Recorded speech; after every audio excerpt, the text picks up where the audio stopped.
So yan guys, good morning everyone. Yahoo! Alright, isa na naman pong upright freezer ang ating ginagawa dito guys.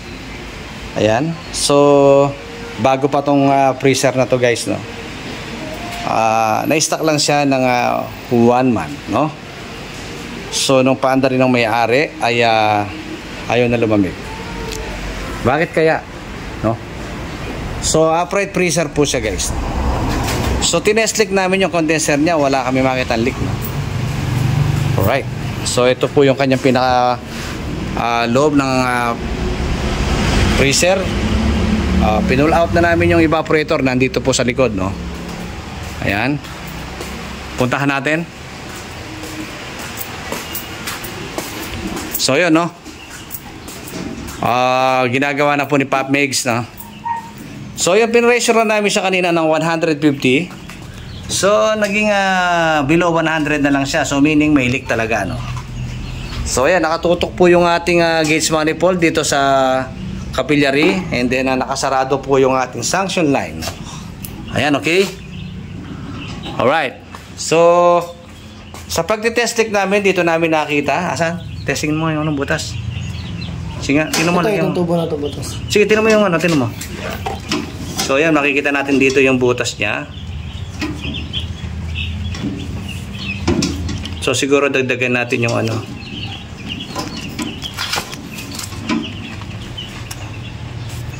Nandito yung butas niya kanina, kaya lang biglang nawala, no? So sige guys, pe-pressurean muna po namin ulit, no? Para makita namin. Okay guys, nakita natin yung butas, ano? Nandito po siya sa gawin dito, sa may bandang ibaba lang pala siya. Oh, ayan, oh. Kita nyo guys. Oh. Ayan, lakas, oh. So need pa rin natin baklasin lahat, ano. Ayan guys, oh. Lakas, oh. Ayan. So nakita na natin yung unang butas, ano. So babaklasin ko po lahat yung kanyang plastic na yan. Or siguro palitan na lang namin ng buong tanso yan, no. Okay. So yun guys, no, bukod doon sa butas kanina ito, ayan. Ayan, meron po siyang butas dito guys, ayan, ha. Kita nyo, meron pa siya dito sa gawin rito, ayan, ha. Ayan, no, kita nyo.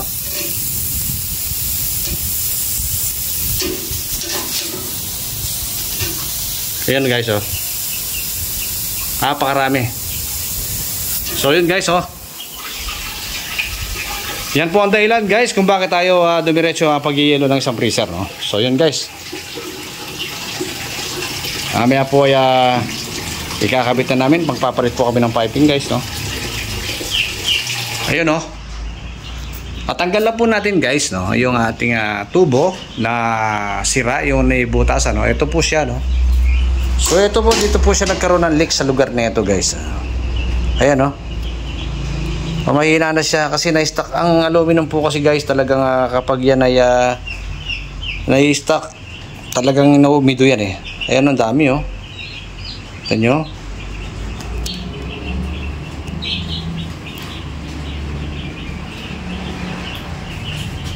So yung ipapalit natin guys, ito at nakahulma na.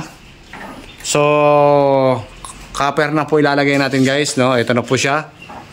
So nakahulma na rin po siya guys, ayan. Kung paano ang forma nung tinanggal natin. So ganoon din po natin sa ikakabit, no? Ayan.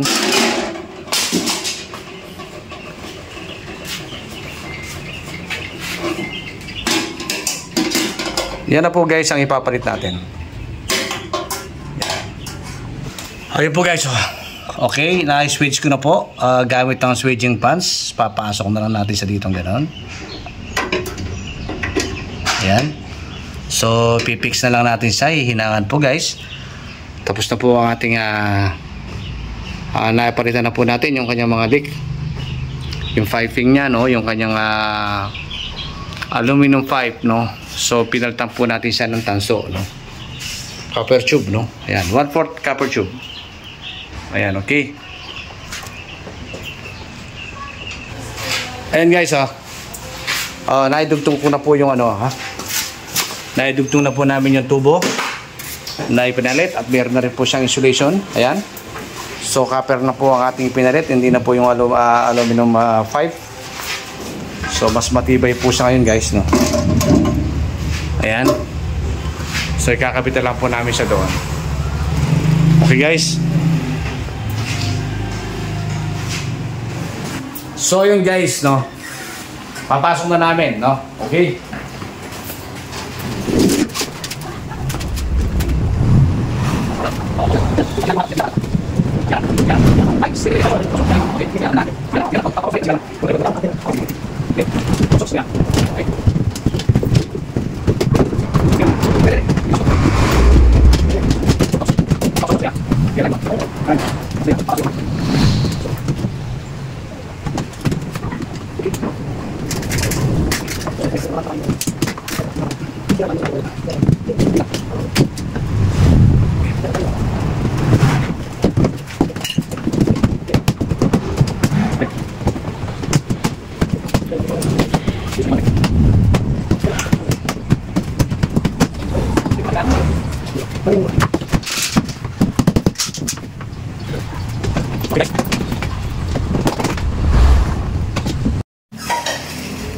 Ayan guys. Okay. Oops. Ayan po ay naikabit na po namin lahat, no. Okay. Ganun lang kasimple guys, no. Ayan. So naihulman na po namin dito sa likod. So ikakabit na po namin to. Ayan. So yun guys, naikabit na po namin yung evaporator. Ayan. Ganyan lang po kasimple guys ang maghanap ng butas. How to find the leak evaporator. Okay, how to find the leak condenser. Alright. So dahil nakita na po namin ang maliwanag na bahagi ng kanyang problema, okay, i-assemble na po namin. Ayan, naka-assemble na siya. Okay. Sa mga baguhan, muli kong sasabihin sa inyo, lagi kong sinasabi, punta lang kayo sa aking channel, Lazaro RAC Vlog, okay? Marami po kayo matututunan doon.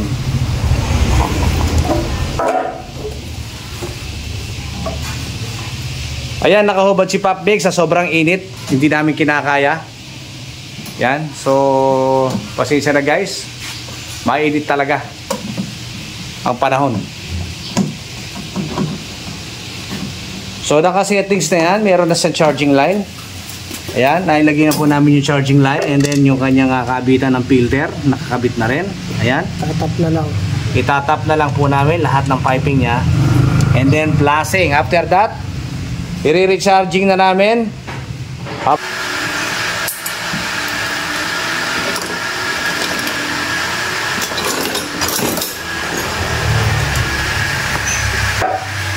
Hey guys, oh, ibubukan na ni Pop Mix yung kanyang piping at para pagdugtong natin yung pinutol natin condenser.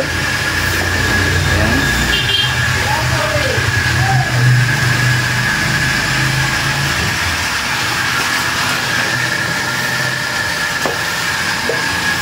Oh, so yun guys, ganun lang kasimple. Okay. Ayun, no? Alright. Hihinangan na lang yan guys.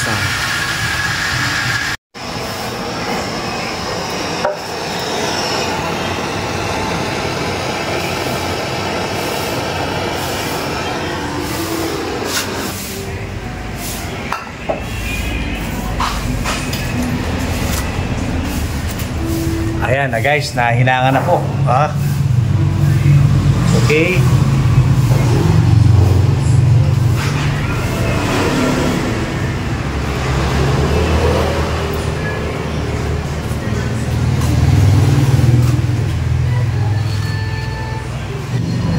Alright guys, ipa-flushing po natin ngayon yung evaporator gamit ang flow refrigerant. Ayan, lalagyan po natin yung capillary. Ang tawag po dito ay self-flushing, no? Gagamitin po natin yung compressor niya for flushing. Pero hindi po ito advisable guys. Kaya lang po gagamitin natin ito guys dahil wala naman po masyadong dumi yung kanyang compressor. Pero kung yung kanyang system. Pero kung ito po ay moisturizing system, gagamit po tayo ng sarili natin po plastic. Okay. Bago lang itong freezer na to, ang refrigerator na to. Na-stock lang.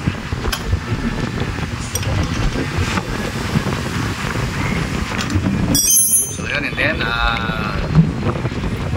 ayan, naka-set up na. Ipa-flag na po natin ngayon, no?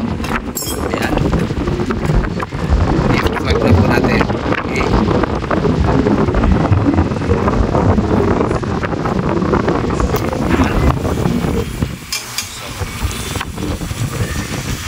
Bigyan na po niya ma-fix yung sanction line. Okay. Ayan, test link. Kasabay ng pag-test link sa kanyang mga hininangan.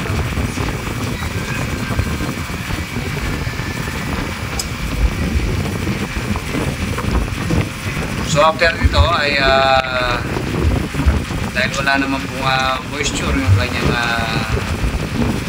mga piping, mga tubo, wala naman, malinis naman. So siguro mga 3 to 5 lasing yung pinaka-buga niya, enough na po tayo no, dahil wala naman po siyang tuloy. Maliban lang kung masyadong malagis ang ating piping guys.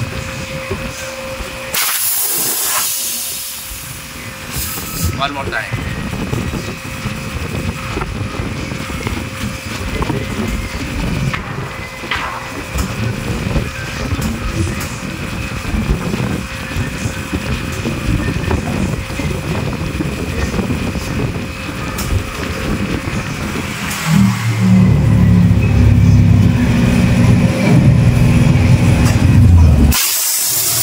So wala po talaga siyang moisture, so enough. Okay, yan, plug na po natin ngayon para ma-fix na natin. Okay. Right.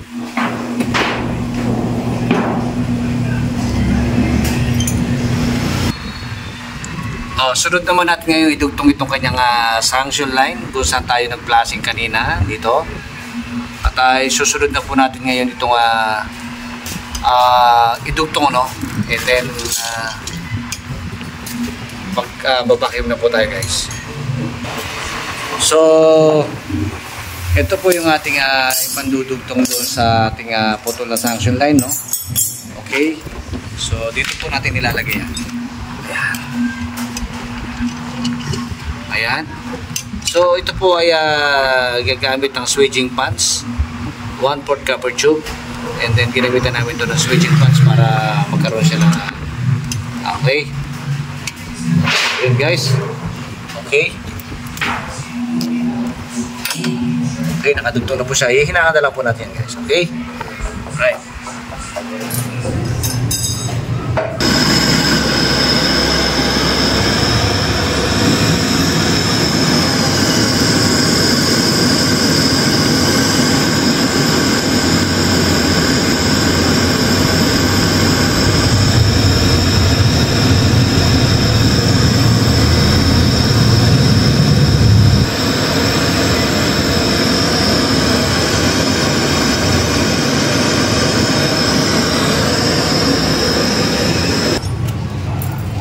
So yun guys, nakadugtong na siya, no? Right, no?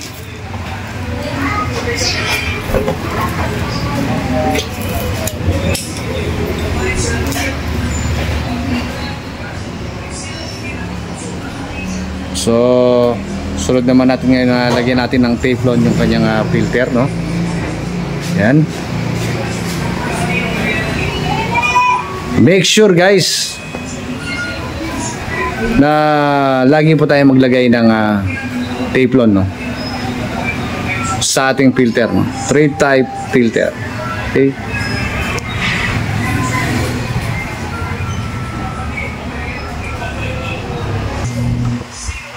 Yan, kakabit na po.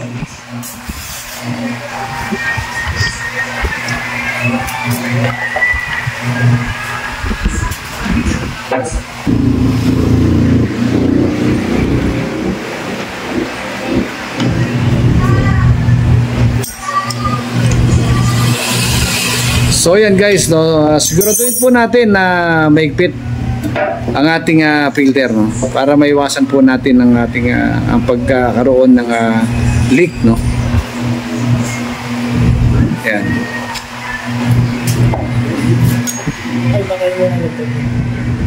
So yan guys, nakakabit na siya, no. So yan guys, oh. Kailangan na nating i-vacuum ngayon gamit ang ating gauge manifold at ang ating improvised vacuum pump or self vacuum.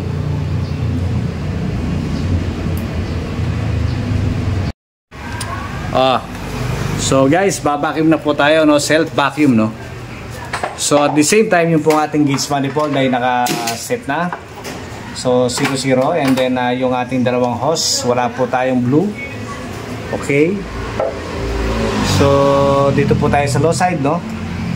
Low side ay yung low side hose ay tatakbo po dito sa yung po ating low side hose. Ayan, hawak ko. Tatakbo po yan dito sa ating charging line. Alright, no. So itong ating gitnang hose, dapat sana itong low side natin na blue, dapat ay blue. So ito yung yellow. Ayan, sa gitna ay tatakbo po yan dito sa ating preon tank. Okay? Ito po ang ating preon tank, no? Alright. So simulan na natin yung pagbabacuum, no? So ganoon pa rin, no? Ganoon pa rin sa dati kapag po tayo ay nagbabacuum. So ito gagamitin natin itong kanyang plug, no? Yung kanyang sa sarili niyang compressor, ipa-plug na po natin, no.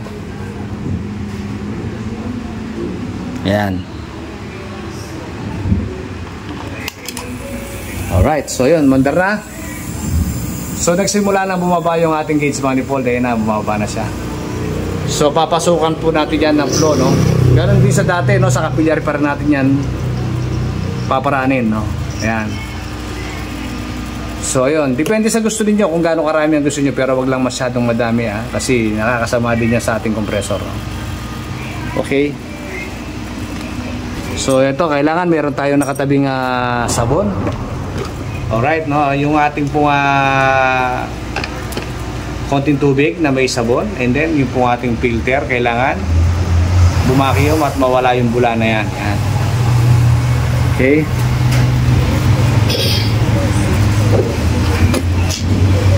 Kapag po guys, no, ang ating filter ay wala nang lumalabas na hangin, pwede na po natin siyang pasukan ng pressure, no, ng ating preon, no. Okay.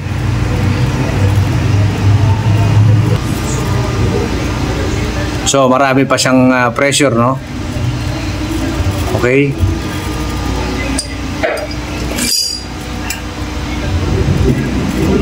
Meaning marami pang pressure ang ating piping, so hanggat may bulang lumalabas, hindi po natin siya i-off yung ating compressor, no? Hindi po tayo magpapawala ng preon. So yun guys, no, sagad na po yung ating gauge manifold. Check natin ulit ngayon kung mayroon pang lumalabas na pressure. Humigop na. So yun, wala na, no? Meaning ay ano na po tayo, no? Ayan, meron pang konti, no?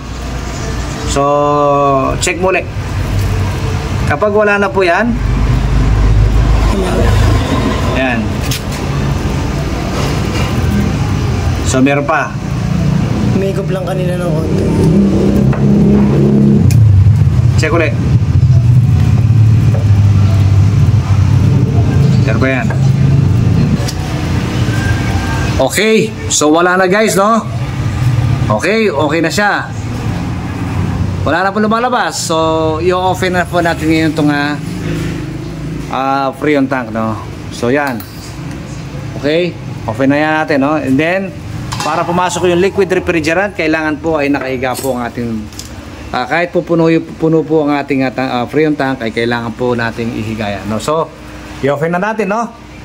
Okay, so yun, okay, aantayin natin bumangga yung filter and then yung capillary, no? Kapag bumubuga na yan pareho, i-unplug po natin, no? Tsaka po tayo magpipix. Okay, malakas sabay yung buga sa filter.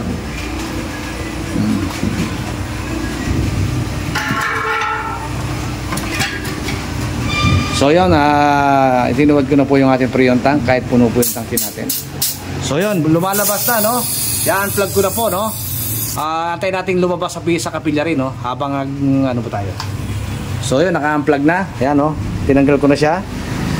Alright, no? So kapag bumubuga na yung ating pressure, pag bumubuga na yung pressure natin sa capillary, pwede na po natin siyang isarado. Pero na ba?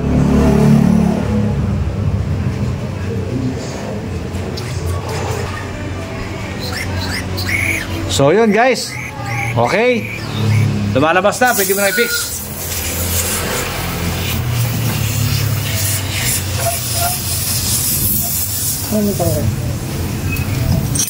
So yan, sinarado muna natin na for the meantime yung tangke, no? Yung ating gauge manifold, no? Sinarado ko muna. So habang hinihigpitan ni Pop Mix yung ating filter, no? Yung ating flare nut, no? Okay. Teka. Oh, so yun guys, no? Na-fix na ni Pop Mix, no? At magte-test leak na lang tayo. Test leak gamit yan, tinitingnan lang po ni Pop Mix kung may singaw. So yun guys, ilawan natin, no? Tingnan natin ngayon kung yung bang mga pinaghinangan niya ay nagkaroon siya ng leak doon.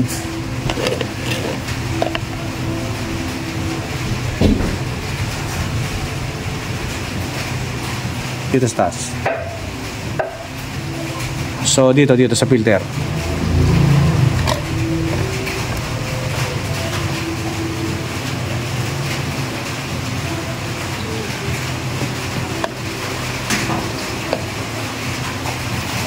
So yun guys, maliwanag na wala pong leak, no? Nakapix na po lahat. So ang standing pressure po natin ay 40. Okay. So yun guys, ipa-plug na po natin. Tingnan natin kung bababa po yung ating gauge manifold, no? Yun guys, i-plug na po, no? Ipa-plug ko na po ngayon, no? So yun guys, ayan, nagkarga na po siya guys. At bumaba na po ang ating gauge manifold. Pwede na po natin siyang pressure ulit. Ayan, tumaas na ulit. So mapapansin nyo to guys, no? Kapag ang ating condenser ay nagsimula ng uminit, ayan, mainit na siya, meaning ay nagkakarga na po siya, no? So antayin na lang po natin na mas makumpleto yung karga niya. Tingnan natin kung ano yung sukat ng karga niya, no? So minsan hindi na po natin nakukuha ang sukat sa gauge manifold. At basta't marunong lang po tayong tumimpla sa sanction line. Kapag alam natin ang sanction line natin ay medyo hindi na siya mainit at hindi siya malamig, may konting banayad na lamig lang, parang ganun lang, meaning kompleto na po ang karga natin, no? So wag lang po natin pagyeyeloin yung sanction line. Mahalaga po doon ay hindi po siya magyeyelo at hindi siya magkakaroon ng moisture, magba-back frost, no? Kapag nag-back frost po yan, or may tendency mag-yellow po ang ating piping, no? Ang ating suction line. Sisira po ang ating compressor. So yun guys, abangan natin ang mga susunod na video sa ating pong pagtatapos. Okay.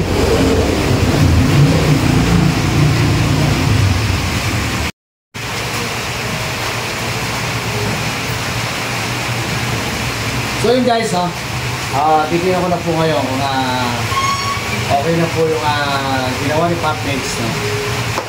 Titignan natin kung lumagin na po siya.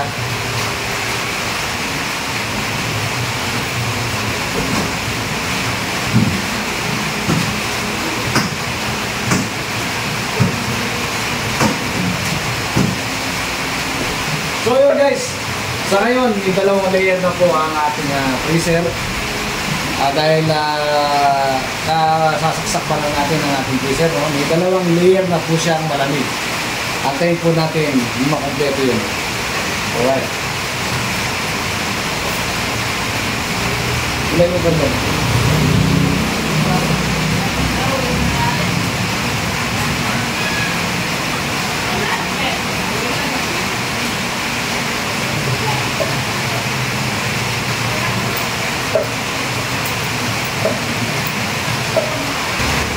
So yun po, kasalukuyan pa rin kinakarga ni PopMax, no? Ayan, no? Bumababa pa yung gauge natin, no? Papawala lang siya ng pressure. So halos okay na po. At tapos na po ang ating ginagawang freezer. Ayan. Waiting na lang po tayo sa confirmation kung talagang ito po ay lalamig, no? At magbibigay ng usok ang kanyang lamig. So yun guys, no? Kung gusto niyo pong matutunan kung paano gumawa ng freezer, refrigerator, lagi ko sinasabi sa mga baguhan, no? Punta lang po kayo sa Lazaro REC Vlog. Magkakaroon po kayo ng idea, no? So ganoon lang po kasimple.